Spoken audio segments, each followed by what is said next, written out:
বাদশাহ হারুনুর রশিদের জামানায় এক লোক বুজুর্গ মানুষ, তিনি 5 ওয়াক্তের নামাজ পড়েন, নামটা এই মুহূর্তে আমার স্মরণ হচ্ছে না। তিনি খুব পরহেজগার লোক। রাস্তার মধ্যে ওনারা ডাকাইতে ধরছে, ডাকাইতে দেখেছি উনি রাস্তায় দাঁড়ায় রয়েছে, উনি একা দাঁড়ায় রয়েছে, ওনারা ডাকাত কতজন ধরছে, ধরে কয় দাঁড়ায় রয়েছিস কে? কয় আমি দাঁড়ায় রয়েছি। তো ওই চুরের লোকেরা মনে করছে সেও একজন ডাকাতের লোক, হয়তো তাদের গোষ্ঠী হারায় ফেলছে অথবা তার সাথের লোকজন হারায় ফেলছে, এই জন্য সে ডাকাতির যাইতে পারতেছে না। তাকে ধরে বলতেছে চল। উনি বলেন কোথায়? ও কাজ করুন, ভাগবার ভালো করিয়ে দিব, কোনো সমস্যা নাই। তো বেচারা চিন্তা করলে এখন উল্টা পাল্টা কথাগুলো যদি মায়ের ফিট দেয়, ঠিক আছে চলেন।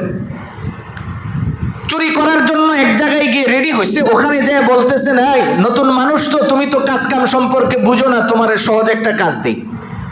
সহজ কাজটা হলো আমরা বাড়িতে ঢুকবো, চুরি ডাকাতি যাই করার করব, তুমি বাইরেই 3 রাস্তার মোড়ে দাঁড়ায় থাকবা।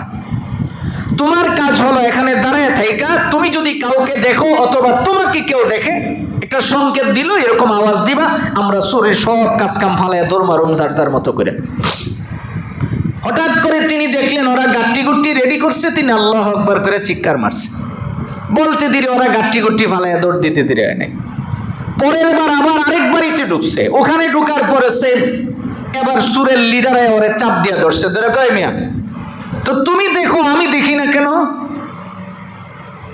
তুমি যে চিল্লি দিলা কারে দেখছো?